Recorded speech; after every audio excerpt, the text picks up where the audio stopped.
2024 সালের উচ্চ মাধ্যমিক পরীক্ষা আর কিছুদিন বাকি। আজ আমি উচ্চ মাধ্যমিক 2020 সালের যে প্রশ্নপত্র হয়েছিল তার সমগ্র 40 নম্বরের যে এমসিকিউ এবং এসএকিউ তার সমাধান করব।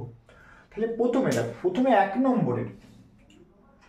নম্বরে কি প্রশ্ন পড়েছিল, বলছে কত সংখ্যক উদ্ভিদ প্রজাতি শুধুমাত্র উত্তর পূর্ব ভারতবর্ষেই পাওয়া যায়। তোমরা করবে 1500 প্রজাতি। সঠিক অপশনটা করবে তোমরা 1500 প্রজাতি হচ্ছে উত্তর পূর্ব ভারতেই তোমার লক্ষ্য করা যায়। 1 নম্বর হয়ে গেল। 2 নম্বর, বুটল্যান্ড কমিশনের রিপোর্টের মুখ্য বিষয় কি ছিল? স্থিতিশীল উন্নয়ন বা সুস্থায়ী উন্নয়ন। 2 নম্বরে উত্তর করবে তোমরা সুস্থায়ী উন্নয়ন হচ্ছে বুটল্যান্ড কমিশনের প্রধান মুখ্য উদ্দেশ্য, তাহলে সুস্থায়ী উন্নয়ন। 3 নম্বরে দেখো, আন্দামান নিকোবরে কত প্রজাতির সপুষ্পক উদ্ভিদ পাওয়া যায়? সঠিক উত্তরটা তোমরা করবে 2000। 4 নম্বরে, মায়া সভ্যতার বিনাশের প্রধান কারণ হচ্ছে উষ্ণতা ও আবহবিক ঘটনাবলীর জন্যে। এটা তোমার আবহাওয়ার পরিবর্তন যেটা দেওয়া আছে, এটা তোমার করবে আবহাওয়ার পরিবর্তনের জন্য মায়া সভ্যতার তোমার ধ্বংস হয়ে গিয়েছিল, আবহাওয়ার পরিবর্তন। 5 নম্বরে দেখো, বিশ্বের সমগ্র প্রাণী সম্পদের আনুমানিক কত শতাংশ ভারতবর্ষে পাওয়া যায়? সঠিক অপশনটা করবে 6.4। 6 নম্বরটা, গোয়ার মোট স্থলভাগের কত শতাংশ খনি অঞ্চল দ্বারা আবৃত? সঠিক অপশনটা তোমরা করবে খনি অঞ্চল আছে 14%। 7টা, IS 10500-600 অনুযায়ী পানীয় জলের পিএইচ এর মাত্রা কত? 6.7 হচ্ছে 6.5 থেকে 8.5। 6.5 থেকে 8.5। 7 হলো। 8 নম্বরটা, একটি বসতি এলাকায় রাতের বেলায় শব্দমাত্রার অনুমোদিত মাত্রা কত? শব্দমাত্রার অনুমোদিত মাত্রা হবে 45 ডিবি, 45 ডেসিবেল। 9 নম্বরে, আদিম উদ্ভিদ সাইটাস ইন্ডিকা ভারতবর্ষের কোথায় লক্ষ্য করা যায়? হচ্ছে মেঘালয়ে, দেখো তুরা জেলায়। এটা লক্ষ্য করা হচ্ছে তুরা জেলা যেটা হচ্ছে মেঘালয় রাজ্যে অবস্থিত। তুরা জেলা হচ্ছে মেঘালয় রাজ্যে তোমার অবস্থিত। 10 নম্বরে বলছে ভারতবর্ষে কত প্রজাতির ব্যাকটেরিয়া পাওয়া যায়? ভালো প্রশ্ন, তোমার এইটার উত্তর তোমরা ভালো করে মনে রাখবে। 810 প্রজাতির। 810 প্রজাতি, ভালো করে কিন্তু এটা মনে রাখবে, 810 প্রজাতির। তারপর হচ্ছে 11 বলেছে পৃথিবীর কত আয়তন জমি প্রতি বছর ভূমিক্ষয়ের কারণে নষ্ট হয়ে যায়? সঠিক উত্তর কি হবে তোমার? 30 লক্ষ হেক্টর। 30 লক্ষ হেক্টর। তারপরে 12 হলো, বা 11 হলো, 12 হবে। 12 কি বলেছে দেখো, গ্রীষ্মকালে ক্রান্তীয় এবং নাতিশীতোষ্ণ দেশে দিনের দৈর্ঘ্যের ব্যবধান কত? দিনের দৈর্ঘ্যের ব্যবধান হচ্ছে 2 ঘন্টা। 2 ঘন্টা। তারপর হচ্ছে 13 কি বলেছে, জীববৈচিত্র্য শব্দটি প্রথম কে প্রচলন করেছিলেন? হর্সই ও উইলসন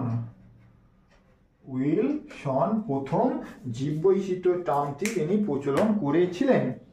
13 হলো। এবার হচ্ছে 14 দেখো, পৃথিবীর কত সংখ্যক মানুষ প্রতি বছর কীটনাশকের বিষে মৃত্যুবরণ করে? এইটা সঠিক উত্তর হচ্ছে 10,000 জন। সঠিক উত্তর কোনটা? 10,000 জন প্রতি বছর কীটনাশকের বিষে মানুষের মৃত্যুবরণ হয় ভারতবর্ষে।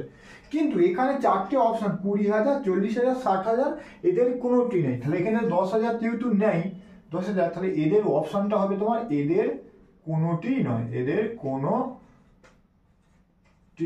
নয়, তোমরা কিন্তু উত্তরটা করবে।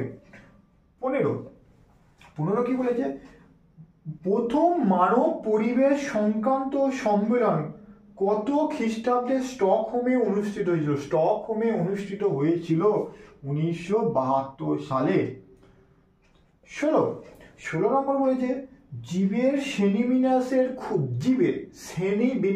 ক্ষুদ্রতম এককের নাম কি? প্রজাতি। ক্ষুদ্রতম এককের নাম হচ্ছে তোমার প্রজাতি করবে। তারপরে হচ্ছে 17 কি বলেছে ভারতবর্ষের অ্যাটমিক এনার্জি আইন কত সালে বা কত খ্রিস্টাব্দে প্রণয়ন হয়েছিল? সঠিক উত্তরটি হবে 1962 সালে অ্যাটমিক এনার্জি আইন তোমার প্রণয়ন হয়েছিল 1962 করবে। 18 বিটি শস্য এক ধরনের কি? বিটি শস্য এক ধরনের জিন পাল্টানো শস্য। জিন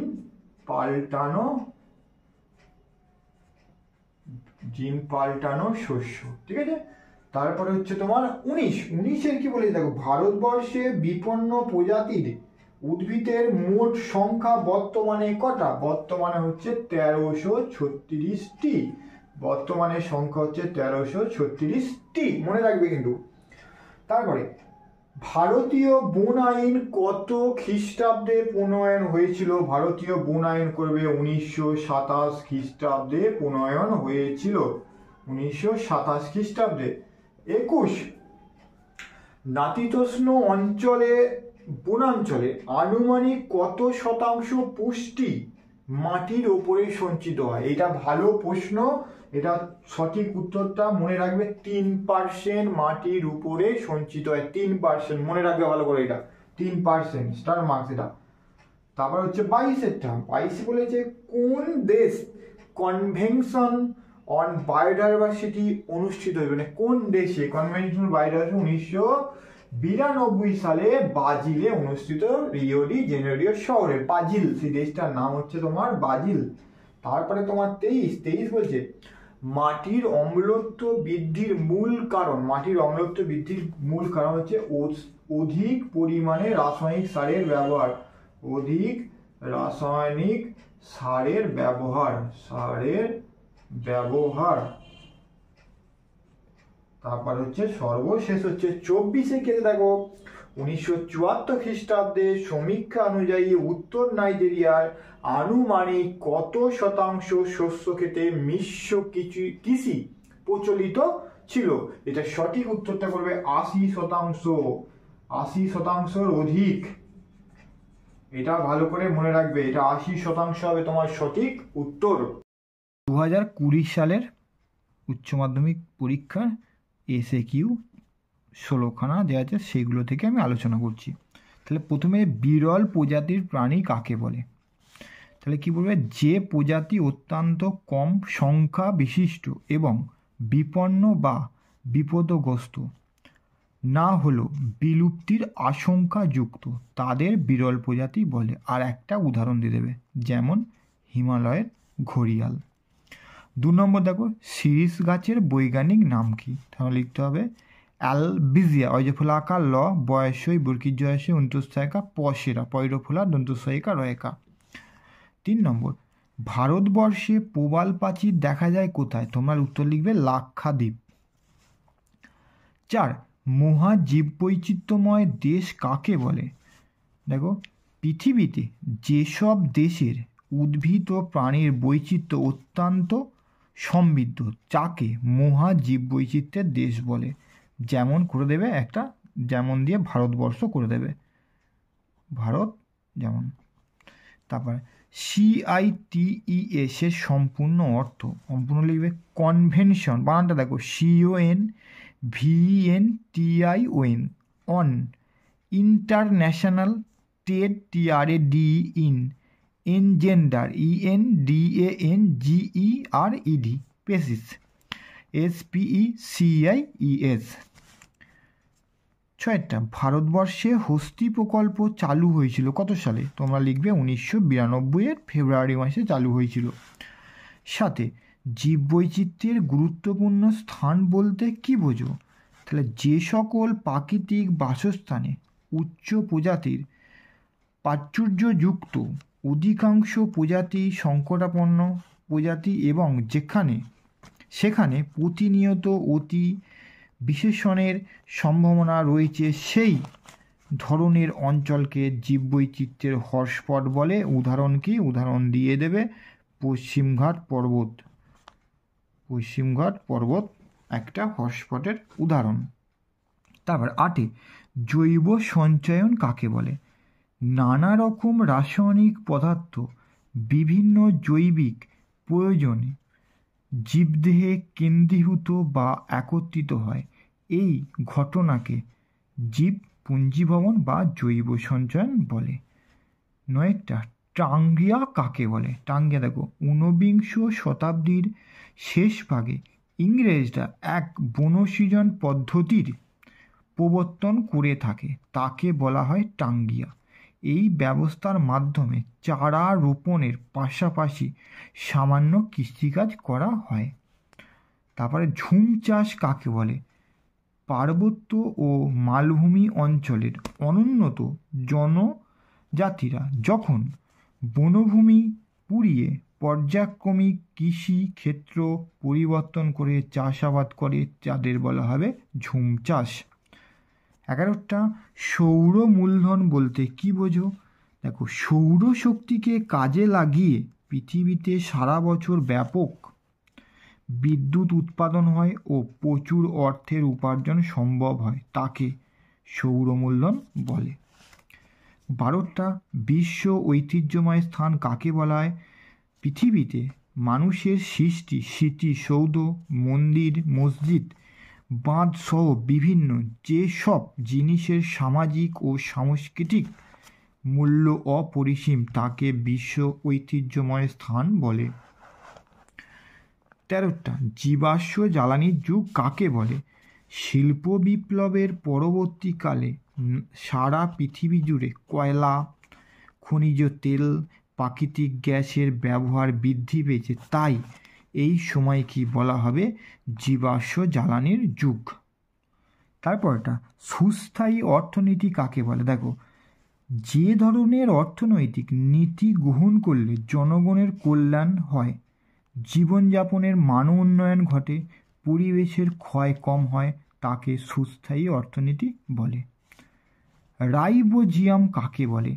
মাটিতে নাইট্রোজেন স্থিতিকারী ব্যাকটেরিয়াকে রাইবোজিয়াম বলে। কীটপোকার জৈব নিয়ন্ত্রণের একটি উদাহরণ দাও। নেকড়ে মাকড়সা, লাফানো মাকড়সা প্রভৃতি পরজীবী বন্ধু পোকা কীটপোকা ধরে খায়, এদেরকে বলা হয় কীটপোকার একটি জৈব নিয়ন্ত্রণের একটি উদাহরণ। লেগুম, লয়কা গয়সম, লেগুম জাতীয় উদ্ভিদের একটি উদাহরণ। কি কি দেবে? মটরশুঁটি, সোয়াবিন ইত্যাদি লেগুম জাতীয় উদ্ভিদের উদাহরণ। অ্যাজোস্পাইরিলাম কাকে বলে? মাটিতে নাইট্রোজেন স্থিতিকারী ব্যাকটেরিয়া, উদ্ভিদের বৃদ্ধিতে অপরিসীম। পরিবেশে নীলাভ সবুজ শৈবালের গুরুত্ব কি? তাহলে কী হবে? সমুদ্রের বিশাল পরিমাণ শৈবাল সালোক সংশ্লেষ মাধ্যমে বায়ুমণ্ডল থেকে কার্বন ডাইঅক্সাইড গ্রহণ করে পরিবেশে O2 ত্যাগ করে পরিবেশকে দূষণ রোধ করে। হিউমাস কাকে বলে? 20 নম্বরটা, মৃত্তিকার ওপর উদ্ভিদ ও প্রাণীর দেহাবশেষ ও বর্জ্য পদার্থ সমূহ আণুবীক্ষণিক জীব দ্বারা বিয়োজিত ও পরিবর্তিত হয়ে বাদামি বর্ণের মৃত্তিকা সৃষ্টি হয়, তাকে বলা হবে তোমার হিউমাস। তারপরে মৃত্তিকায় পাওয়া যায় একটি বিষাক্ত ধাতুর উদাহরণ দাও। তোমরা লিখে দেবে আর্সেনিক আর সীসা। সজীব আগাছা নাশক বলতে কি বোঝো? মিলেট, সোয়াবিন, সূর্যমুখী, বার্লি এবং আলফা তাদের কাছাকাছি কোনো রকম আগাছা জন্মাতে পারে না। কারণ কি? এদের দেহের মধ্যে থেকে এক ধরনের রাসায়নিক বের হয়, যার প্রভাবে ওই পাশে এই সমস্ত চাষ করলে কোনো আগাছা জন্মাতে পারে না। সেই কারণে এদের বলা হয় সজীব আগাছা। পশ্চিমবঙ্গ উচ্চ মাধ্যমিক শিক্ষা সংসদ থেকে যে পরিবেশ বিদ্যার বইটা দেওয়া আছে, সেই বই থেকে দেখো ফার্স্টে ইংরাজি শব্দ বায়োডাইভার্সিটি হচ্ছে জীববৈচিত্র্য। কে প্রথম এইটা পরীক্ষায় পড়ে? E.O. উইলসন। কত সালে? সালে প্রথম বায়োডাইভার্সিটি টার্মটা তিনি ব্যবহার করেছিলেন, মনে রাখবে। 1992 সালে ব্রাজিলের রিও ডি জেনেরো শহরে বসুন্ধরা মানে আর্ট সামিট কোথায় অনুষ্ঠিত হয়েছিল? তোমরা বলবে ব্রাজিলের রিও ডি জেনেরো শহরেতে। তারপর দেখো, উন্নয়নশীল দেশে 80% মানুষের প্রাথমিক স্বাস্থ্য প্রজন্মের চিরাচরিত ঔষধপত্র পাওয়া যায় উদ্ভিজ্জ, প্রাণীজ ও খনিজ উৎস থেকে। এই কত ভাগ পাওয়া যায় বলবে? এটা 80%। আর উন্নত দেশগুলো হলে কবে ঔষধপত্রে 1/4 ভেষজ থেকে পাওয়া যায়। এদেশে উন্নয়নশীল থেকে দাও 20,000 গাছপালা থেকে ওষুধপত্র তৈরি করা হয়। ভারতে একটি 50 বছরের মাঝারি আকারের 50 টন ওজন বিশিষ্ট গাছের গড় পড়তা মূল্য হচ্ছে, দেখো কত দিয়েছে, 15,70,000 টাকা। গুজরাটের যজ্ঞাগ্নিতে মানে যজ্ঞযুক্ত অগ্নিতে স্বামী ফুল, কোন ফুলের ব্যবহার করা হয়? স্বামী ফুলের ব্যবহার করা হয়। তারপরে এখান থেকে দেখবে এই যে নবধান্য কর্মসূচি কি, মহারাষ্ট্রের পশ্চিমঘাট অঞ্চলে নবধান্য কর্মসূচি কেবলমাত্র ওই এলাকায় 150 রকমের ধান চিহ্নিত করা হয়েছে। এর উদ্দেশ্য কি? প্রায় অনেকগুলো ধানের জাতের ধান ভিন্ন ভিন্ন বাস্তুতন্ত্রতে কৃষিতে ব্যবহৃত করা হয়। তাহলে কোথায় হয়েছিল বলবে? মহারাষ্ট্রের পশ্চিমঘাট অঞ্চলে। কোন বিষয়ের জন্য? ধানের। এখান থেকে হাতির একটা দেখবে এমসিকিউ কোশ্চেন পড়ে, বনভূমি সংকোচনের ফলে হাতির সংখ্যা দারুণভাবে কমে গেছে। আর দক্ষিণ ভারতে হস্তি সংকুল বনভূমি 10% বিনাশ হয়েছে। ব্যবসায়িক যে গাছের জন্য ইউক্যালিপটাস, কাগজ মন্ড ও কাঠের জন্য সেগুন বা সিলভার ওক চাষের জন্য হাতির পরিমাণটা কি হচ্ছে? কমে গেছে। এই অংশ থেকে দেখো এমসিকিউ, আমেরিকা থেকে ভারতে গম আমদানি করা গমের সাথে যে কিসের এটা? তাহলে এই যে পার্থেনিয়াম বিষাক্ত গাছটা কোত্থেকে? আমেরিকায়, যে গুল্ম জাতীয়। আর মেক্সিকো থেকে বাহারি গাছ এই যে সাহেবানি লাটা বা ল্যান্টেনা ক্যামেরা ভারতে বহু সংরক্ষিত বনভূমি ব্যাপকভাবে বিস্তার লাভ করেছে।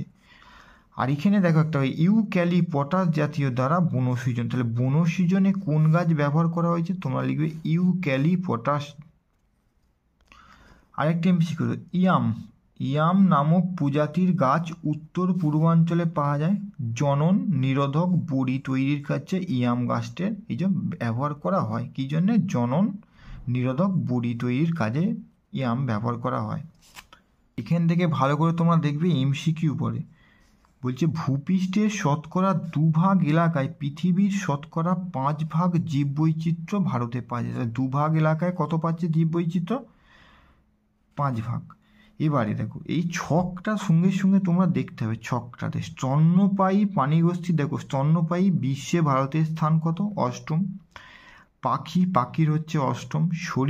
সরীসৃপ হচ্ছে 5ম।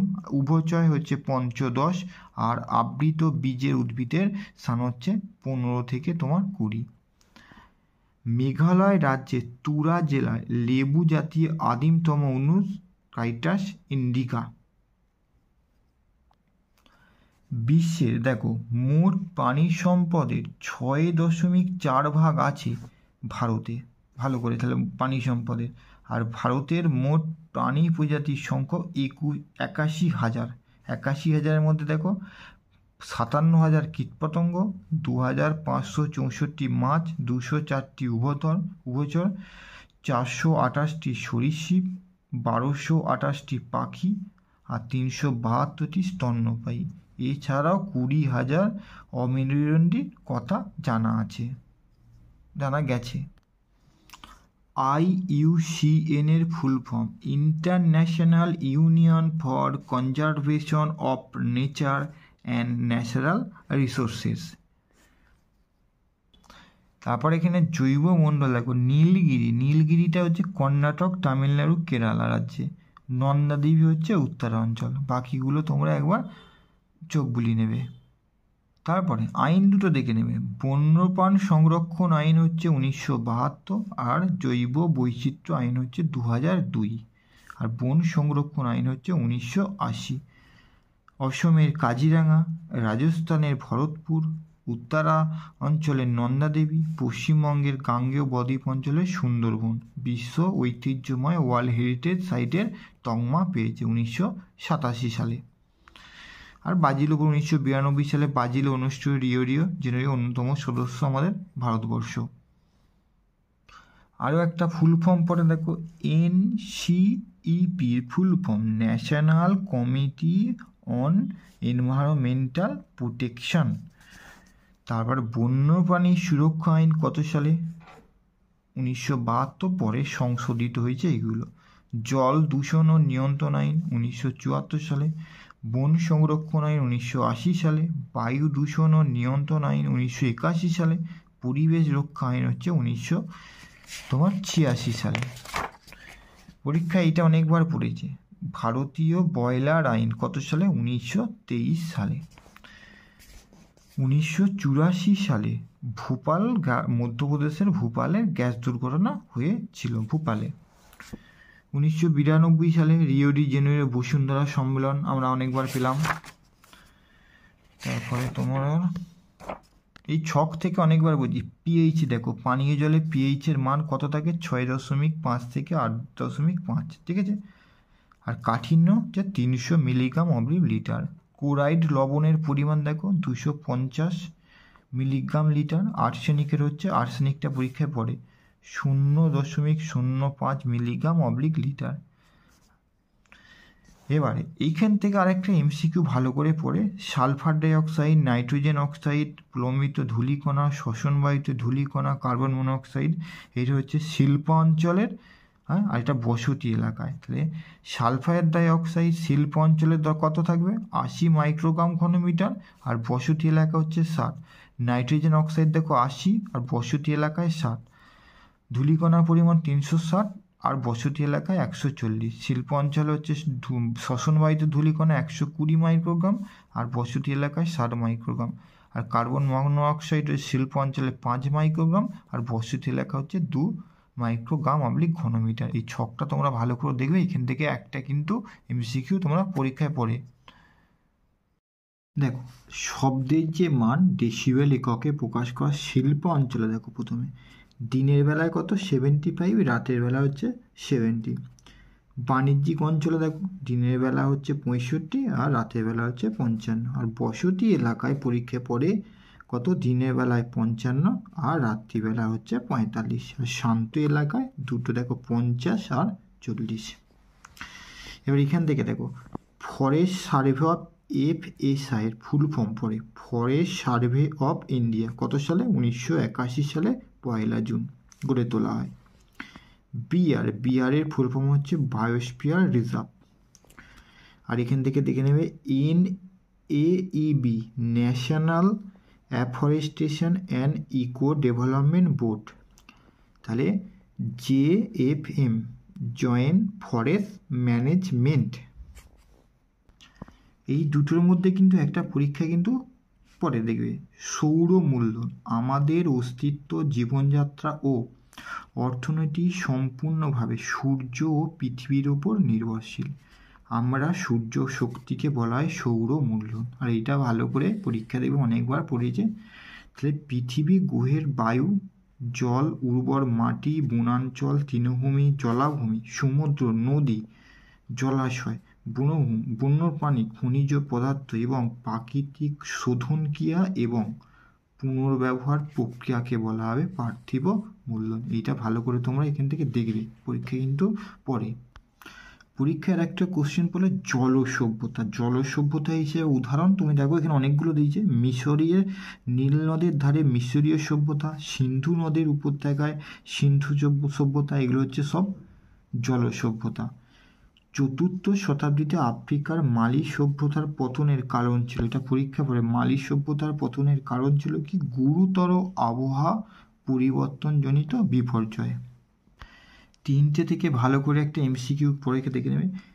ভারতবর্ষে 30 লক্ষ হেক্টর জমি ভূমিক্ষয়ের কবলে প্রতি বছর কিন্তু, আর 40 লক্ষ হেক্টর হচ্ছে মরুভূমিতে রূপান্তর হচ্ছে, আর 80 লক্ষ হেক্টর চাষ জমি হয়েছে, চাষ জমি চাষের অযোগ্য হয়ে পড়ছে। তাহলে প্রতি বছর ভারতে 80 লক্ষ হেক্টর চাষ জমি চাষের অযোগ্য হয়ে যাচ্ছে, 30 লক্ষ হেক্টর ভূমির কবলে পড়ছে, আর 40 লক্ষ হেক্টর মরুভূমিতে রূপান্তর হচ্ছে। এই তিনটে যুক্ত তোমরা ভালো করে রাখবে, একটা কিন্তু এমসিকিউ পড়বে। পরীক্ষা এবার মাটি পড়েছিল, অ্যালুভিয়াল মাটি কোথায় দেখা যায়? তোমরা কি করতে হবে? নদী অববাহিকায়, নদীর বদ্বীপ আর উপকূলবর্তী সমতল ভূমিতে। কালো মাটি পড়লে যেখানে আগ্নেয়গিরি থেকে অগ্নি উৎপাত হয় সেখানে তোমার এই কালো মাটি লক্ষ্য করা যায়, লিখতে হবে। তারপরে অত্যধিক সেচের ফলে জমি কি হয়ে যায়? লবণাক্ত হয়ে যায়। অনুরূপভাবে অধিক রাসায়নিক সার প্রয়োগে জমির অম্লত্ব কি হয়? বৃদ্ধি পায়। তারপরে সজীব সারের গুরুত্ব। সজীব সারের মধ্যে রাইবোজিয়াম, ফসফোব্যাকটেরিয়াম, অ্যাজোস্পাইরিলাম জৈব সারের সঙ্গে মিশ্রিত অবস্থায় রেখেও সজীব সার হিসেবে ব্যবহার করা যায়। কারণ এই সমস্ত সারগুলো উদ্ভিদগুলিতে জমিতে পুষ্টি বাইরে দেয় আর চাষের পক্ষে খুবই উপকারী। তাছাড়া সার পরিবেশ বান্ধব, মানে পরিবেশের কোনো ক্ষতি করে না। যেমন শিম জাতীয় উদ্ভিদের বুদে এই অর্বুদ থেকে তৈরি হয়। কি নাম? রাইবোজিয়াম, ফসফোব্যাকটেরিয়াম ইত্যাদি, মনে রাখবে। কৃষিজ ফসল একটি যখন রোগ যদি পরীক্ষায় পড়ে, দেখবে পড়েছে একটা সালে, 2019 সালে। 1977 সালে ইন্দোনেশিয়ার IR36 ধানের একটি উন্নত মানের বীজের নামে এটা জাতের বাদামি প্ল্যান্ট হপার রোগ প্রতিরোধী প্রজাতির ধান গাছের ব্যাপক চাষ করা হয়েছিল, কিন্তু টুংরা ভাইরাস রোগে 20 লক্ষ টন চাল নষ্ট হয়েছিল। তাহলে এইটা একটা বাদামি প্ল্যান্ট হপার ধানের একটা রোগের নাম। আরও একটা ডাটা তোমাকে পড়তে হয়। প্রতি বছর সমগ্র বিশ্বে দেখো 4 লক্ষ মানুষ কীটনাশকের বিষে অসুস্থ হয়ে পড়ে, আর 10,000 জন মানুষ কি হয়? অধিকাংশ উন্নয়নশীল দেশে তা মারা যায়। এটা তথ্যটা মনে রাখবে, পরীক্ষায় পড়ে কিন্তু। মালয়েশিয়াতে বাঁধাকপি চাষে বিরাট সমস্যা হয়েছিল, কারণ একরকম রোগ সৃষ্টিকারী মথ প্রায় সব রকম রাসায়নিক কীটনাশক প্রতিরোধ ক্ষমতা অর্জন করেছিল। পাহাড়ি অঞ্চলে, মানে ভূপৃষ্ঠের উপরে 2.5 সেন্টিমিটার মৃত্তিকা তৈরি হতে কত দেখো 200 থেকে 1000 বছর কি লাগে? সময় লাগে। আরও একটা এমসিকিউ দেখো, অতিমাত্রা নাইট্রোজেন শিশুদের মধ্যে নীল শিশু সিন্ড্রোম রোগ সৃষ্টি করে। দীর্ঘস্থায়ী কুপ্রভাবযুক্ত কীটনাশকের নাম হচ্ছে DDT, ডাইক্লোরোডাইফিনাইল ট্রাইক্লোরোইথেন, DDT। পরীক্ষায় পড়েছে দেখবি শস্যের আবর্তন, পরীক্ষা অনেক কোয়েশ্চেন সালে পড়ে। শস্যের আবর্তন সারা বছর ধরে পরিকল্পিতভাবে একের পর এক বিভিন্ন শস্যের চাষকে বলা হয় শস্য আবর্তন বা ক্রপ রোটেশন বলা হয়। এই চাষে শস্যের বেশি পরিমাণে উৎপাদন হয়, জমির উর্বরতা বৃদ্ধি পায়। দেখো, বার্লি চাষের পর গমের চাষ, তারপর ছোট দানা শস্যের চাষ, মাঝে শিম জাতীয় শস্যের মটরশুঁটি ইত্যাদি চাষ করলে মৃত্তিকার উর্বরতা কী হয়? বৃদ্ধি পায়। এখান থেকে তোমরা পড়বে কৃষিবন কি, আর তার সাথে ঝুম চাষটা দেখবে অনেকবার পড়েছে। তাহলে ঝুম চাষ হচ্ছে সবচেয়ে পুরনো লোকায়ত কৃষিবন পদ্ধতি। ঝুম পদ্ধতিতে কোনো একটি জমিতে কয়েক বছর চাষ করার পর সেই বনভূমিতে গজিয়ে ওঠার সুযোগ দিয়ে চাষ করা হয়। সেখানে আবার সেই জমিটা অনুর্বর হয়ে গেলে আবার সেই রকম জমি বদল করে চক্রাকারে আবার 20 থেকে 30 বছর বাদে সেখানে ফিরে আসা হয়। এর ফলে মৃত্তিকা ক্ষয়ের মাত্রা বেশি হয়। আর ঊনবিংশ শতাব্দীর শেষ ভাগে ইংরেজরা এক বনসৃজন পদ্ধতির প্রবর্তন করেন, তার নাম হচ্ছে টাঙ্গিয়া। টাঙ্গিয়াটা পরে টাঙ্গিয়া কারা প্রচলন করলো? বলবে ইংরেজরা। আর এখান থেকে কৃষিবন কি, বিগত দশকে বিজ্ঞানী ও উন্নয়ন বিশেষজ্ঞরা শস্য, প্রাণী ও বৃক্ষের সম্মিলিত চাষে আগ্রহী হয়েছেন। একসঙ্গে শস্য, প্রাণী এবং বৃক্ষ বনকে কি বলা হয়? কৃষিবন। কৃষিবন কাকে বলে? আর পাহাড়ি অঞ্চলে আদিবাসীরা যে বন জঙ্গল পুড়িয়ে চাষাবাদ করে তার নাম হচ্ছে ঝুম চাষ। এই ঝুম চাষের ফলে মৃত্তিকা ক্ষয় এবং পরিবেশ দূষণ হয়, তোমরা এটা ভালো করে জেনে রাখবে। আর টাঙ্গিয়া চালু করেছে করা ইংরেজরা। পরীক্ষায় পড়ছে, পরে দেখবে জৈব সার ও জৈব কীটনাশকের ব্যবহার। তাহলে কীটপোকা, রোগ জীবাণু বা আগাছা নিয়ন্ত্রণে অণুজীবের ব্যবহার এবং খাদ্য খাদক সম্পর্ককে কাজে লাগিয়ে বা অন্যান্য জৈব বস্তু দিয়ে নিয়ন্ত্রণ করার পদ্ধতিকে হচ্ছে জৈব নিয়ন্ত্রণ। কারা করে? ব্যাকটেরিয়া, ভাইরাস, ছত্রাক, প্রোটোজোয়া অণুজীবী জৈব নিয়ন্ত্রণে ব্যবহার করা হয়। এর নাম হচ্ছে, এই দেখো, ব্যাসিলাস থুরিনজেনেসিস নামক ব্যাকটেরিয়া। তাহলে একটা জৈব কীটনাশকের উদাহরণ তুমি দেবে এইটা, ভালো করে দেখে নাও। BACILLUSTHURINGIENSIS। আর একটা পড়ার মতো প্রশ্ন, সজীব আগাছা নাশক বলতে কি বোঝো? কিছু ধরনের শস্য যেমন কি মিলেট, সোয়াবিন, সূর্যমুখী, বার্লি, আলফালফা, দেখো তাদের কাছাকাছি কোনো রকম আগাছা জন্মাতে দেয় না। কেন দেয় না? তাদের দেহ থেকে এক প্রকার রাসায়নিক নিঃসরণের মাধ্যমে তাদের কাছাকাছি কোনো এক ধরনের রাসায়নিকের সাহায্যে তাদের দেহ থেকে বেরোয়। সেই কারণে এই শস্য যদি শস্য আবর্তনের অঙ্গ হিসাবে করা হয় তাহলে সেখানে অবাঞ্ছিত আগাছা জন্মাতে পারে না। এই কারণে এগুলোকে বলা হবে সজীব আগাছা। তোমরা এখানে ভালো করে সজীব আগাছা কাকে বলে ভালো করে পড়বে, কিন্তু পরীক্ষায় পড়ে। জৈব সার হিসাবে বিভিন্ন অণুজীবীর নাম। অণুজীবী দেখো ব্যাকটেরিয়া, এখানে ছত্রাক, তারপর নীলাভ সবুজ শ্যাওলা বা শৈবাল, তার মানে হচ্ছে সায়ানো ব্যাকটেরিয়াম, অ্যাজোলা, ফান জাতীয় এগুলো। আরেকটা এমসিকিউ বলে দেখো, বলছে ব্যাকটেরিয়া প্রতি বছর হেক্টর প্রতি 30 কিলোগ্রাম নাইট্রোজেনের সংযুক্তি ঘটায় প্রতি ব্যাকটেরিয়া, ঠিক আছে। নীলাভ সবুজ শৈবালে বা সায়ানো ব্যাকটেরিয়াম এই অণুজীব সালোক সংশ্লেষে সক্ষম প্রাচীনতম কোষীয় অণুজীব দ্বারা মিথজীবী পদ্ধতির দ্বারাই নাইট্রোজেন আবদ্ধ করতে পারে। কিছু নীলাভ সবুজ শৈবাল মিথজীবী হিসেবে অ্যাজোলা নামের এক জাতীয় ফানের মধ্যে আছে। এই নীলাভ সবুজ শৈবালটির নাম অ্যানাব্রিনিয়া অ্যাজোলা। এছাড়াও নস্টক, প্লেস্টোনেমা। দেখো প্রথম প্রশ্ন 1 নম্বরে, জিন সমাহার কাকে বলে? তা জিন সমাহার বলে তোমরা বলবে, দেখো একটি প্রজাতির মধ্যে বিভিন্ন জিনের উপস্থিতিকে জিন সমাহার বলা হয়। 2 নম্বরে দেখো NAEB full form national afforestation and eco development board. তারপরে দেখো 3 নম্বরটা, কোন সালে ভারতবর্ষে হোস্টি প্রকল্প চালু হয়? উত্তর লিখবে 1992 সালে। 4 নম্বরটা ভালো করে দেখো, ভারতীয় বন আইন কোন সালে প্রণয়ন হয়েছিল? লিখতে হবে 1927 সালে। তারপরে হচ্ছে তোমার 5 নম্বর, দেখো 5 নম্বর কি বলেছে, RSPM কাকে বলে? RSPM এর ফুল ফর্মটা দেখে নাও, রেসপিরেবল সাসপেন্ডেড পার্টিকলস ম্যাটার, এর ফুল ফর্মটা। প্রাচীন জল সভ্যতার একটি উদাহরণ তোমরা মিশরীয় সভ্যতা, সিন্ধু সভ্যতা, হরপ্পা সভ্যতা যে কোনো একটা দিয়ে দেবে, লিখে দেবে। অ্যালুভিয়াল মাটির উৎস কি? অ্যালুভিয়াল মাটির উৎস নদীর অববাহিকা, বদ্বীপ ও উপকূলবর্তী সমভূমি।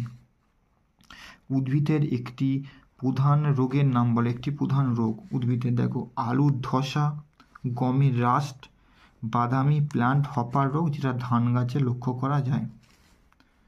জৈব কীটনাশকের একটি উদাহরণ দাও। তোমরা এখানে জৈব কীটনাশকের লিখবে নিমটেল লিখতে পারো, আর ব্যাসিলাস থুরিনজেনেসিস যে কোনো একটা লিখে দেবে তোমরা। ভারতবর্ষে ফ্যাক্টরিজ আইন কোন সালে প্রণয়ন হয়েছিল? উত্তর লিখতে হবে 1948 সালে। তারপরে IS 10500 অনুযায়ী পানীয় জলে আর্সেনিকের সর্বাধিক মাত্রা কত? সর্বাধিক মাত্রা লিখতে হবে 0.05 মিলিগ্রাম/লিটার। পরে প্রশ্ন বলেছে পরিবেশে নীলাভ সবুজ শৈবালের গুরুত্ব। তাহলে এই প্রশ্নটা কালকে যে বই থেকে তোমার করছিলাম, তাহলে এখানে লিখে ভালো করে দেখো। বলছে নীলাভ সবুজ শৈবাল অপর নাম সায়ানো ব্যাকটেরিয়া। এইসব অণুজীব সালোক সংশ্লেষে সক্ষম প্রাচীনতম কোষীয় অণুজীব দ্বারা মিথজীবী পদ্ধতির দ্বারাই নাইট্রোজেন মাটিতে আবদ্ধ করতে পারে। এইটা তোমরা লিখে দেবে, নাইট্রোজেন মাটিতে আবদ্ধ করতে পারে। তারপরটা দেখো, বলছে শিরীষ গাছের বৈজ্ঞানিক নাম কি? অ্যালবিজিয়া পসেরা। ভালো করে বানানটা দেখে নেবে। 15, ভারতবর্ষে প্রবাল প্রাচীর দেখা যায়। 2020 সালের প্রশ্ন এটাও। লাক্ষাদ্বীপ, মিনিকয় দ্বীপ, আমন দ্বীপ, যে কোনো একটা তোমরা লাক্ষাদ্বীপটা ভালো করে লিখে দেবে। CITES এর সম্পূর্ণ অর্থ 2020 সালের প্রশ্ন। দেখো খুব বড় কিন্তু। কনভেনশন, CONVENTION অন ইন্টারন্যাশনাল, তোমরা জানো টেড ইন এনজেন্ডার ENDANGERED পেসিস হচ্ছে of wild flora, fauna and flora, FAUNA and flora FLORA। তাহলে CITES convention on international trade in endangered ED হবে species of wild fauna and flora. তারপরে DDTর পুরো কথা কি? পরীক্ষা দেখলাম প্রয়োজনের পর। ডাইক্লোরো, দয়াকা হস্যই কয়লয়ে ওকা রয়কা, ডাইক্লোরো ডাইফিনাইল, দয়াকা হস্যই ফস্যই দন্তনায়কা হস্যই ল, টাই টৈরফলাকা হস্যই টাইক্রো কয়লয়ে ওকা রয়কা, ইথেন। IUCN এর ফুল ফর্ম কি? International union for the conservation, CONACRVATION of nature and natural resources. ভারতবর্ষে একটি বিশ্ব ঐতিহ্যময় স্থানের উদাহরণ দাও। তোমরা লিখে দেবে সুন্দরবন, যেটা ওয়ার্ল্ড হেরিটেজ সাইটের তকমা দিয়েছে কত সালে? 1987 সালে। WCEDর পুরো কথা কি? এর হচ্ছে world commission on environment and development.